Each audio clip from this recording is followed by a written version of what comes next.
जैसे कि पता है कि दोस्तों कि हम लोग एनसीईआरटी सीरीज स्टार्ट किए हुए हैं। बिहार में शिक्षक भर्ती 3.0 या अगस्त में 4.0 आने वाली है, प्लस जुलाई में सीटेट भी आने वाली है। उसी को माइंड में लेकर हम लोग एनसीईआरटी के सीरीज स्टार्ट किए हुए हैं और इस सीरीज में हम लोग देखने वाले हैं 6 क्लास से लेकर 12th तक सॉल्यूशन देखेंगे।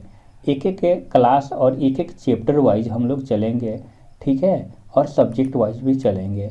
तो जैसे कि आप लोगों को पता है 6 क्लास के साइंस से मैं स्टार्टिंग किया हूँ और वो भी पार्ट 1 मैं ऑलरेडी अपलोड कर दिया हूँ। उसमें आपको चैप्टर 1 से लेकर 5 तक की सॉल्यूशन एक ही वीडियो में मिल जाएगी और इसमें हम लोग देखेंगे चैप्टर 6 से लेकर 10 तक एक ही वीडियो में सॉल्यूशन टोटल। तो चलिए दोस्तों वीडियो को स्टार्ट करते हैं और देख सकते हैं 6 चैप्टर में क्या दे दिया गया है कि हमारे चारों ओर के परिवर्तन। पॉइंट 1 में दिया गया है कि हमारे चारों ओर बहुत से परिवर्तन अपने आप होते रहता है। तो एकदम सही बात है। खेतों में फसलें समय अनुसार बदलती है, ये भी सही बात है। पत्तियां रंग बदलती है, सूखकर पेड़ से गिर जाती है, ये भी बात सही है। फूल खिलते हैं और फिर मुरझा जाते हैं, ये भी बात सही है। अब हम लोग देखेंगे परिवर्तन होता क्या है। तो पदार्थों को गर्म करके या फिर अन्य पदार्थों के साथ मिश्रित यानी कि मिलाकर उसे परिवर्तन में लाया जा सकता है या परिवर्तन किया जा सकता है। अब हम लोग देखेंगे उत्क्रमित क्या होता है। तो इसमें कुछ परिवर्तन किया जा सकता है जबकि कुछ में परिवर्तन नहीं किया जा सकता है, उसी को उत्क्रमित बोला जाता है। मेरे भाषा में अगर जानिएगा तो किसी भी चीज़ में परिवर्तन किया भी जा सकता है और कुछ में नहीं भी किया जा सकता है, उसी को उत्क्रमित बोला जाता है। अब हम लोग जानेंगे उत्क्रमित परिवर्तन क्या होता है। तो ऐसे परिवर्तन जिसको पुनः अवस्था में लाया जा सकता है। जैसे हम लोग जानते हैं कि आटे को लेई बनाकर रोटी बनाती है और फिर लेई से परिवर्तन किया जा सकता है। लेकिन एक होता है कि उत्क्रमित अपरिवर्तन यानी कि पुनः उसी अवस्था में नहीं लाया जा सकता, उसी को अपरिवर्तन बोलते हैं। जैसे कि हम लोग को पता है कि पकी हुई रोटी को पुनः लोई में नहीं लाया जा सकता है, जो लेई बनता है ना उसमें नहीं लाया जा सकता है। तो ये भी एकदम पॉइंट सही है, ठीक है। अब हम लोग देखेंगे प्रसार क्या होता है दोस्तों। प्रसार का मतलब होता है कि जब कोई वस्तु गर्म होने पर फैलता है, पिघलने लगता है, उसे प्रसार बोलते हैं। संकुचन होता क्या है। जब किसी वस्तु को गर्म किया जाता है तो यह फैल जाता है और ठंडा होने पर सिकुड़ जाता है, उसी को संकुचन बोलते हैं। यानी कि गर्म करने पर तो देखिए यह फैल जाता है, ठंडा होने पर तो सिकुड़ जाता है, उसी को संकुचन बोलते हैं। ध्यान रखना है, ठीक है। अब हम लोग देखेंगे आवर्ती परिवर्तन क्या होता है। तो वह परिवर्तन जिनकी नियमित समय अंतराल के बाद पुनरावृत्ति होती है। देखिए पुनरावृत्ति लिखा हुआ है तभी आवर्ती हो सकता है। जैसे सूरज का उगना। अनावर्ती परिवर्तन, अनावर्ती परिवर्तन क्या होता है। तो वह परिवर्तन जिनकी नियमित समय अंतराल के बाद पुनरावृत्ति नहीं होता है, उसी को बोला जाता है। एक गलन क्या होता है दोस्तों, आप ही के चैप्टर में दिया गया है। तो आप आपसे अगर कोई पूछते हैं तो आप यहाँ दे सकते हैं कि किसी वस्तु का किसी निश्चित ताप पर द्रव अवस्था में परिवर्तित होना गलन कहलाता है, ठीक है। इस चीज़ को याद रखना है, ठीक है। अब हम लोग आगे बढ़ते हैं। यहाँ देख सकते हैं कि वाष्पन क्या होता है। अगर आपसे कोई पूछता है तो तब बता सकते हैं कि जल को उसके वाष्प में परिवर्तन करके या करने के प्रक्रिया को वाष्पन बोलते हैं। जैसे हम लोग जानते हैं कि सूर्य के प्रकाश से गर्म जो होता है, जल गर्म होकर और धीरे धीरे वाष्प में चेंज हो जाता है, उसी को वाष्पन बोलते हैं। अब हम लोग देखेंगे दोस्तों यहाँ से पार्ट 7 में पौधों को जानिए। अब एक एक पॉइंट को जानेंगे। सबसे पहले साग, जिसको हम लोग अपने भाषा में साग बोलते हैं, इसका मतलब क्या होता है। तो देख सकते हैं कि हरे एवं कोमल ताने वाले जो पौधा होता है उसी को साग बोल सकते हैं, यानी कि साग बोल सकते हैं। झाड़ी क्या होता है। तो कुछ पौधों में, आप लोग को भी पता है कि सारे पौधों में नहीं, शाखाएं तने के आधार के समीप निकलते हैं। तना कठोर होता है, परंतु अधिक मोटा नहीं होता है, उसी को झाड़ी बोलते हैं। मोटा नहीं होगा, जब फिर मोटा हो जाएगा तो फिर उसको तना बोल देंगे। अब देखिए वृक्ष होता क्या है, तो आप देख सकते हैं यहाँ से कुछ पौधे कुछ ऊंचे होते हैं, उनके तने सुदृढ़ गहरे भूरे होते हैं, इनमें शाखाएं भूमि से अधिक ऊंचाई पर तने के ऊपरी भाग से निकलती है। इन्हें क्या कहते हैं? वृक्ष कहते हैं। कहने का मतलब साग, झाड़ी और वृक्ष में अंतर होना चाहिए, ये आप लोग का माइंड में चलना चाहिए। ठीक है, अब हम लोग देखेंगे लता क्या होता है, जिसे लती लती हम लोग बोलते हैं बिहारी भाषा में। कमज़ोर ताने वाले पौधे सीधे खड़े नहीं हो सकते हैं और ये भूमि पर फैल जाते हैं, इन्हें लता बोलते हैं। आप लोग देखते हैं कि लता जब हम लोग कुछ घेवड़ा वगैरह के ये सब रोपते हैं तो ऐसे करके जो फैल जाता है उसी को लता बोलते हैं। ठीक, देखेंगे आरोही क्या होता है, तो कुछ पौधे आसपास के ढांचे की सहायता से ऊपर चढ़ जाते हैं, तो ऐसे पौधे को आरोही पौधे बोलते हैं। ठीक है, ताने पौधे के सहारा देता है, एकदम सही बात है। जल तथा खनिज से परिवहन में सहायता करते हैं, जैसे मनी प्लांट के पौधे देख सकते हैं। अब हम लोग देखें कि यहाँ फलक क्या होता है। पत्ती के चपटे हरे भाग को फलक बोलते हैं। सीरा, जैसे हम लोग बोलते हैं सीरा, ये नव वगैरह, तो सीरा क्या होता है, तो पत्ती के इन रेखित संरचनाओं को सीरा बोलते हैं। ठीक है, मतलब जो संरचना बना रहता है, आप लोग ऐसे ऐसे देखते होंगे, तो उसी को सीरा बोलते हैं। ठीक है, अब यहाँ से देखना है कि सीरा विन्यास क्या होता है। तो सीरा विन्यास का मतलब क्या होता है कि घास के पत्तियों में ये सीरा एक दूसरे के समानांतर होता है, याद रखना है। ऐसे सीरा विन्यास को समानांतर सीरा विन्यास बोलते हैं। ठीक, अब रंध्र देखते हैं कि क्या होता है, तो देख सकते हैं पत्तियों की सतह पर छोटे छोटे जो छिद्र पाए जाते हैं, जिन्हें रंध्र कहते हैं। रंध्र से गैस और वाष्पोत्सर्जन की क्रिया भी होती है। अब देखिए यहाँ से देखना है कि पर्णवृंत क्या होता है, तो पत्ते का या पत्ती का वह भाग जिसके द्वारा वह तने से जुड़ी होती है, उसी को बोलते हैं पर्णवृंत। ठीक है, रेशेदार जड़ क्या होता है, तो जिन पौधे की जड़ें एक समान दिखाई देती है उसी को रेशेदार बोलते हैं। ठीक है, एक समान जो दिखाई देती है उसको बोलते हैं। अब एक मूसला जड़ क्या होता है।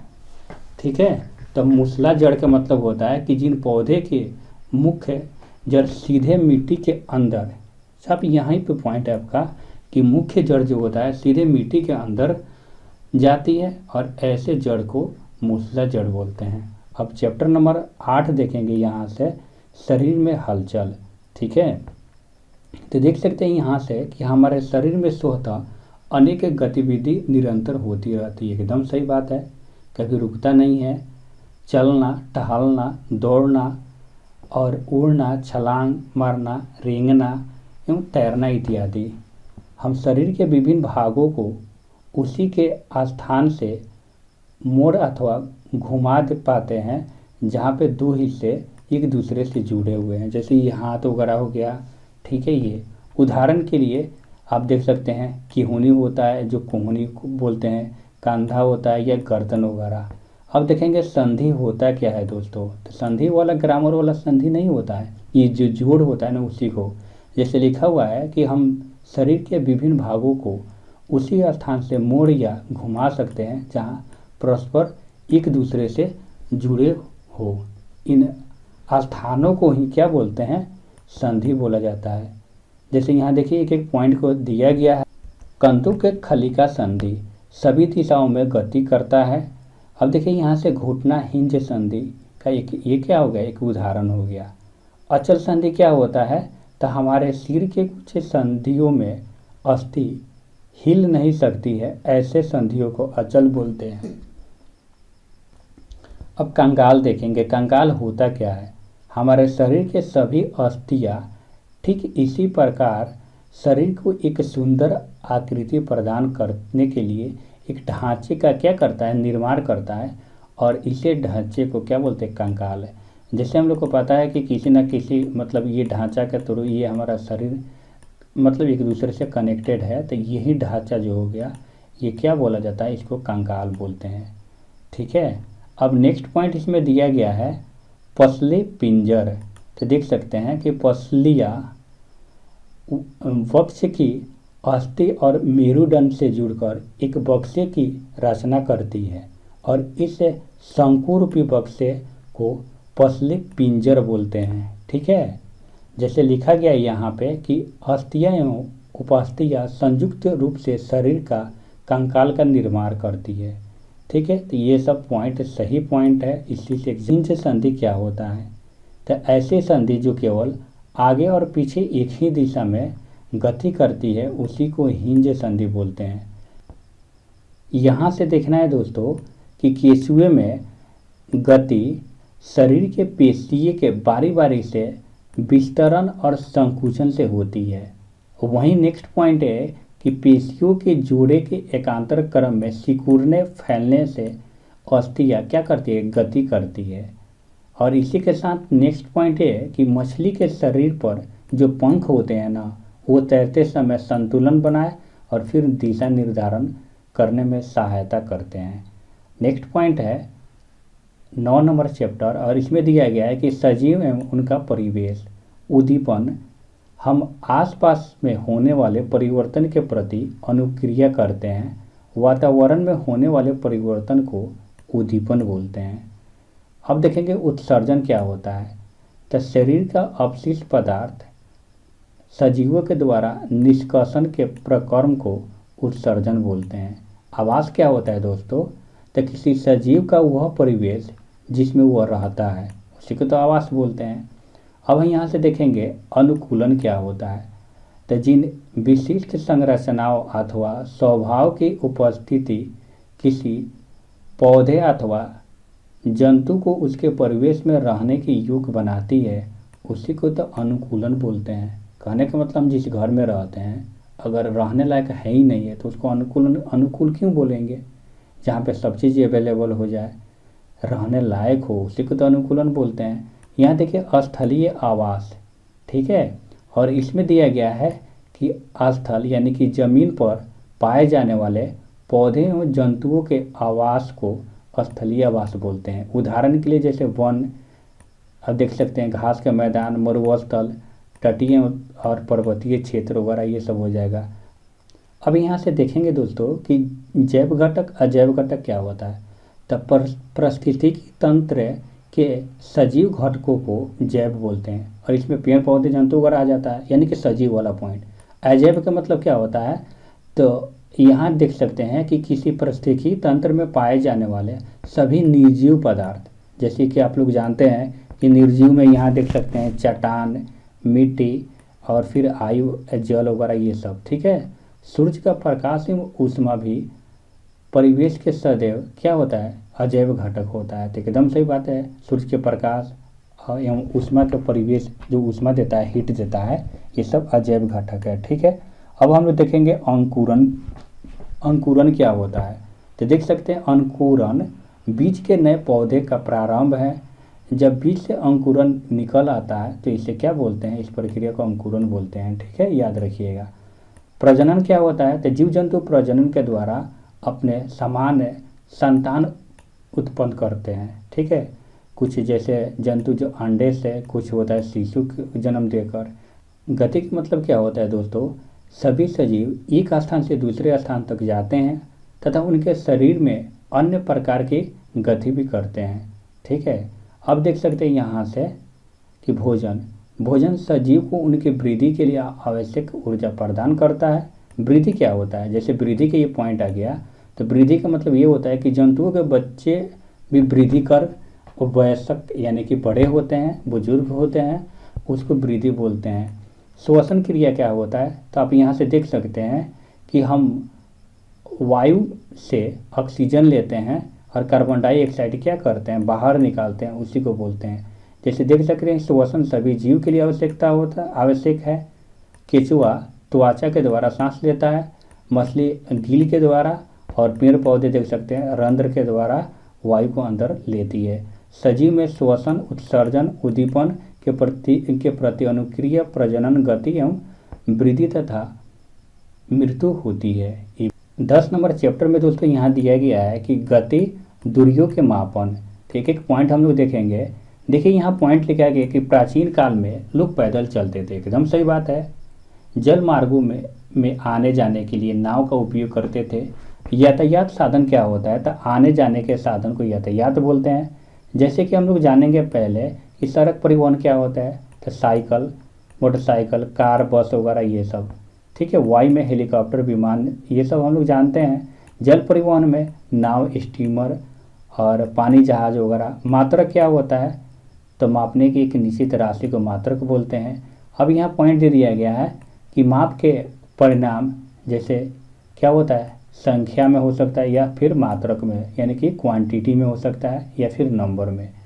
फिर दिया गया है कि लंबाई मापने के प्राचीन तरीके क्या होता है।